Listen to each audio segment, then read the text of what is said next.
What's up, guys? Welcome back to Dark Souls 2, Scholar of the First Tim? Yeah. Scholar of the First Sin, even. God damn, why'd I say Tim? What rings have I got equipped? Yeah, that should be fine, probably. So, I've not recorded in Dark Souls 2 for ages, so I'm probably going to fuck up and press options instead of the touchpad, because I've been playing Dark Souls 3 so much. It's so fun and such a good game.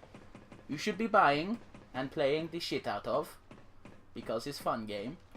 So yeah, that's pretty much the only reason why I haven't recorded in Scholar for a while, is because Dark Souls 3, much more fun. That is mostly because, you know, Dark Souls 3 is all new to me, as opposed to Dark Souls 2, which is just, you know, I know the fucking ins and outs of this game. I've played it so many times. What covenant? Oh, I'm part of the Rat Bros, aren't I? Okay, that's cool. And we do that, and we run away.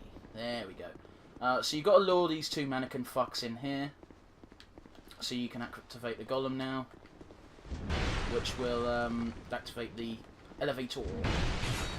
But you don't want to get stun locked like that, because it will be bad. There we go. Kill one of them, and the other one doesn't really matter if you fuck up. As long as you get that fucking golem activated, you're fine. Otherwise, yeah. I'm also, during my Dark Souls 3 playthrough, I'm using just a regular fucking sword and board.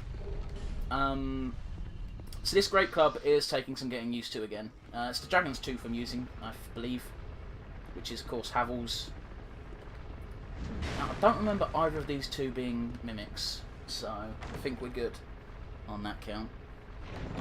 I don't think there's any item useful for our build either. Old Knight Hammer. I suppose I could swap to Old Knight Hammer if I want, but the durability is so terrible.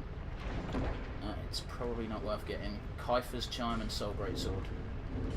Let's just check out that fucking Old Knight Hammer. Yeah, it's got 30 durability, which is less than half of what I'm currently rocking. Wielded by a warrior from a time so ancient that there exists no record of his endeavours. Has extremely low durability. Sometimes, just as things fall to pieces, it unleashes its last flash of great power. So, I don't know. Maybe if you use it until it breaks, it does something really cool. Anyway, this is another NPC that has been added to the game to make it easier. This is Sellsword Lewitt. You remember him. He's a bro. He's only a small phantom sign, so we're going to summon him to help clear out the next room, because the next room can be a hell of a bitch if you're not ready for it. So I've got Sellsword Lewitt with rocking his 2 great shields and his red eye ring, and I'm pretty sure he's wearing Havel's gear for the most part, except for his helmet. So yeah, 0 out of 10 for the fashion sense there, buddy. Sorry.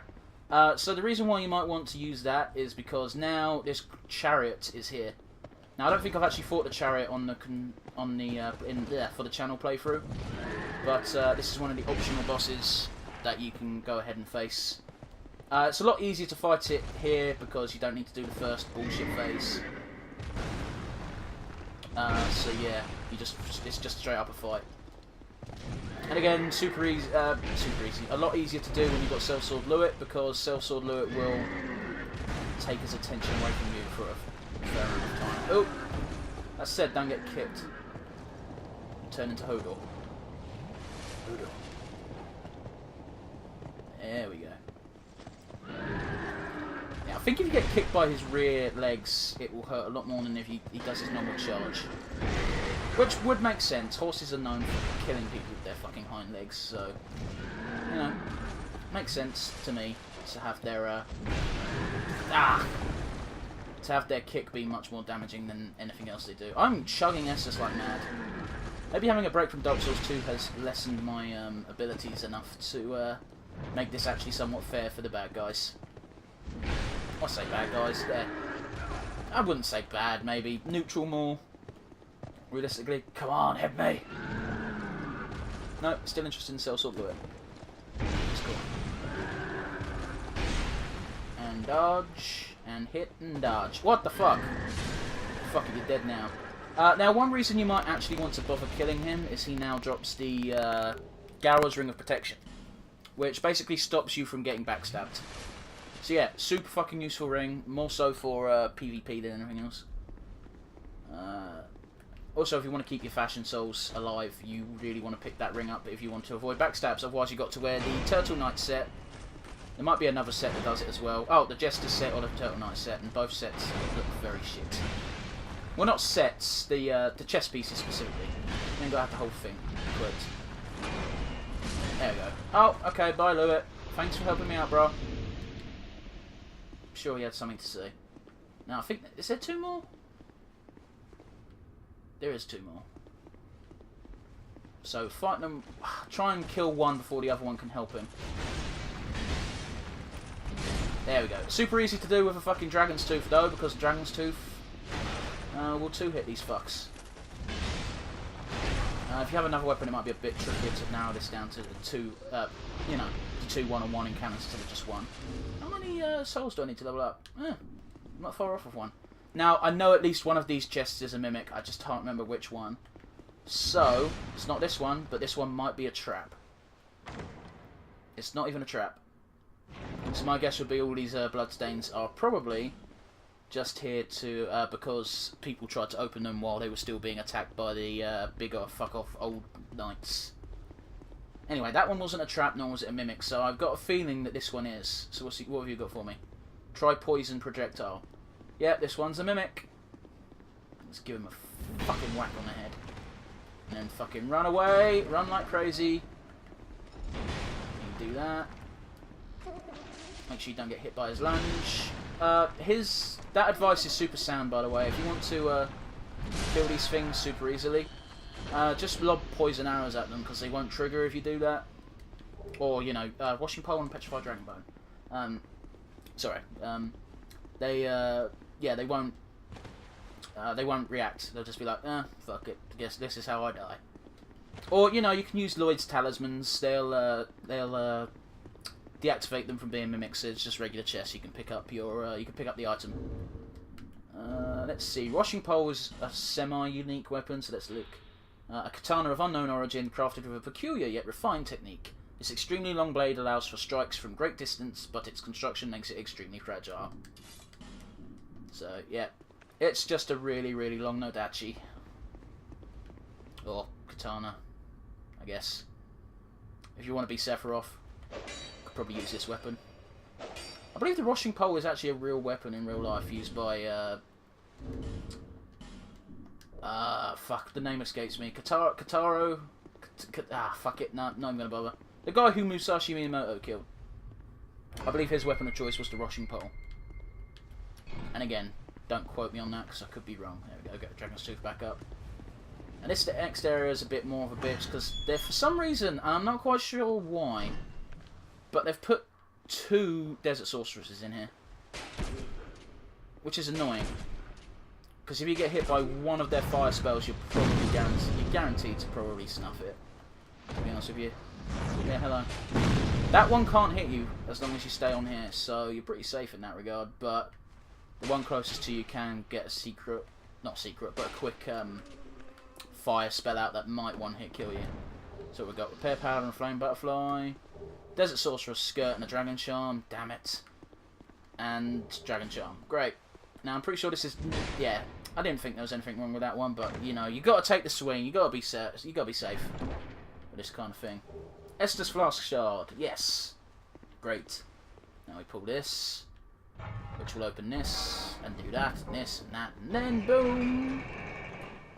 Now, I'm not going to go up there because there's a ghost there, did not even realise. I'm not going to go up there because there's nothing up there worth getting, but if you go up there, you can fight a Belfry Gargoyle, as you can see, to try and fool you. Look, it's just a statue, don't worry, and a long light captain. But neither of them are really worth fighting, so I don't think they give you anything overly good. Kill that ghost. That's what you get for fucking with me. You bastard. You open this door and you're fine. There you go. You're absolutely fine. I suggest probably legging it down there just so the Long Light Captain doesn't get you with one of his arrows. Probably won't kill you, but it won't do you any favours. So why get hit by it at all? So I'm going to sit down, reset my durability on my weapon, give myself my 8 Estus again. And then we're going to go up the top here, because we've lowered this elevator. Now this elevator is super fucking long. So long, so very, very long. So, I don't know. If you've got a favourite song, insert it here now.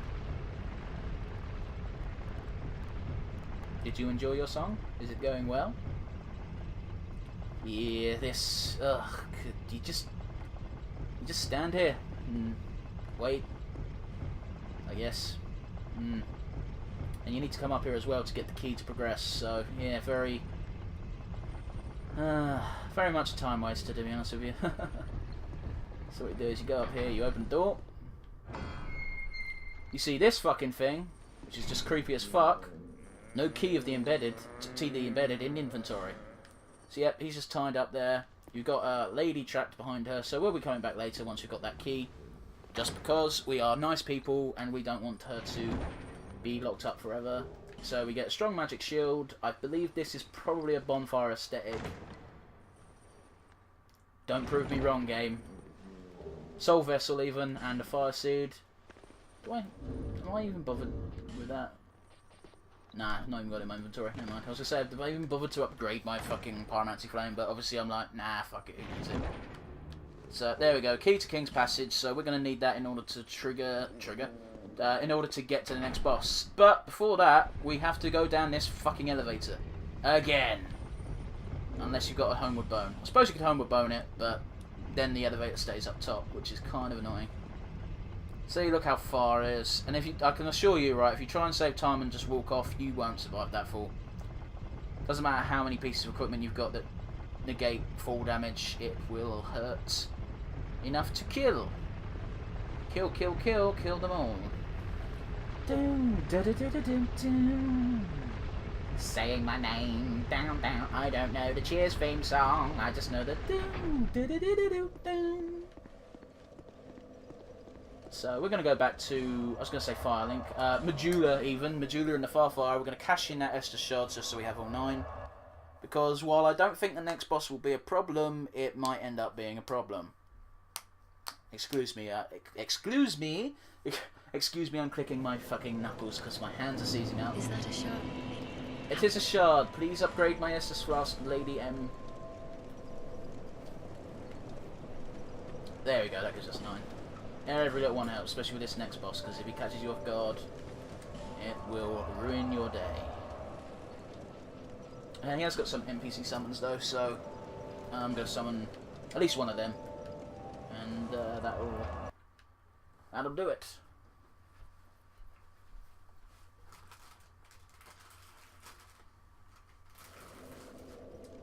There we go, make a mad dash to the door.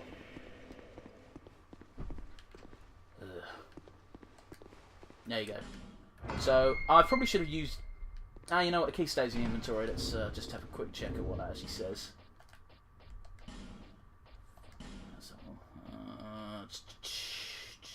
Key to the King's Passage. King Vendrick tried all manner of things to purge the curse that threatened his kingdom, but when every last attempt failed, the king fled through the King's Passage. So yeah. The king ran away, basically, and it's our job to find him. So let's go. Let's go track down ourselves a king. Right, now I'm not even sure if the crossbow's got enough range to do what I'm going to try and do, but we'll give it a go. Some of these statues are alive. You want to kill them, preferably with a crossbow, or a bow and arrow is better because its bow and arrows have got a much further range. And that way you don't have to fight them all at the same time. Also, 2 hits with a thing will totally kill them if they're still in statue form. Whereas if they're like this, they take a lot more beating. There we go. Thankfully, the Dragon's Tooth is a great big fuck-off great hammer, so you can pretty much guarantee... Hey, come back here, asshole. Oh yeah. You can pretty much guarantee that you'll stagger something with a hit. As you can see, right, the ones that I shot, their heads fall off, and that's how you can tell you've done it. Okay, so if you can get 2 of them down without having to fight them mano a mano, that's the best way of doing it. Did I just see? No, I thought I saw some red eyes, but it's just that banner flowing back and forth. Oh, with my hair back and forth. That's a song, right? I'm gonna make that up, don't I? Anyway, we'll pick up this Soul of a Proud Knight and some Twinkling. Oh, cool, we can upgrade the Dragon's Tooth one more as well. with that twinkling. We got petrified something. This is Ashen Knight Boyd. You remember him from Duke's Dear Freya. He wasn't here in the base game. He's here now. So even if you decide to kill, and I don't know why you would do this, if you decide to kill Benhart or Jugo, then you'll still have at least one summon for this fight. But I'm going to summon them both because, honestly, if you're human here and you summon both of those NPCs, this fight is trivial. The only way you'll fuck up is if you're just not good at the game. So, if you need a bit of a crutch, these two should be able to ensure that you don't die too horribly. Where the fuck did you go? Oh, fuck. Anyway. So you just wait for him to lose focus on you and start attacking either Benhart or Ashen Knight Void, and you'll be absolutely fine. This boss is no threat at all. That said, he is still looking at me, so... fucking hell, I keep trying to time my rolls better than that. I'm better than that. I can time my rolls for this fight. Oh, wow, not good. Let's heal up. Yep, he is not taking his focus off of me. Well, that's still a good thing, if he focuses on you. So that means Jugo and Knight Void can... I said Jugo, I should say Benhart, really. That means Benhart and Void can just wail on him. Ah, fuck. That's one of the gimmicks of the fight, is that massive shield will reflect basically anything that hits it, so if you hit his shield with a spell or your weapon, you're not going to do damage. And in fact, if you hit it with your spell, it might end up hitting you, if you're not careful, but I can't remember specifics. It's been ages since I've played as a mage in one of these games, because I tend to just rely on using melee weapons. Oh shit. So now, he'll do that. Sometimes, I don't think it happens very often. Because I remember it being a gripe a lot of players had with Dark Souls 2, is occasionally he will actually summon someone who's trying to invade in Dranglake Castle. And that's who that will actually be a human player that he summons. But, more often than not, it's just a fucking generic as fuck NPC that can't do shit. In fact, not can't do shit, but it's completely worthless and won't stand a chance against you, honestly. You can take them out in 2 seconds. Well, you saw how quickly I took it out. And you want to take it out as quickly as you can, because even though they're not that threatening, if you're focusing on the Looking Glass Knight and you've got one of those in you, he will attack you in the arse. And take a couple of pot shots when you don't need it. Or like you try and heal, and he's just there. I tried to take a cheeky swing there, but again, the effect of the mirror. There we go. Sorry, buddy. But you just got owned! Yeah! So that's the Looking Glass Knight. Again, very trivial when you've got 2 phantoms, especially when they're 2 NPCs. They're not likely to die unless you let them. Let's see what this message says. Please say gorgeous view. Praise the sun. That's no sun. But yeah, this is one of the best views in the game, is just that. That looks fucking gorgeous, right? Well, maybe just me.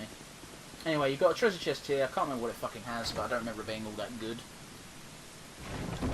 Prepare to be wrong. No, we've got Soul Bolt, Spell Quartz, Arrow +2, and a Bonfire of Aesthetics. So, yeah, Aesthetics are one of the most useful things in the game. Mostly because in New Game Plus, etc., there's extra items you can get, extras. If you beat one of the great ones with in New Game Plus and onwards, you will totally get an extra soul to pop, so that's more boss weapons, boss magic spells, or, you know, just a quick cash boost. Although, why you'd want to do that with one of the Great One souls, I don't know. Unless you're farming to really quickly open the Shrine of Rinta as early as possible. Which I can totally understand. Because that's what I did in New Game Plus 1. In order to get the... fuck, I don't even know. Oh, in order to get the spells you need from the blue and red covenants from Welligar. You need to be in New Game Plus 2 to buy them from him, and you can't just aesthetic. Which is fair enough, I guess. It's like you can either kill 300 people as a blue or red, or you can just get to New Game Plus 2. So yeah.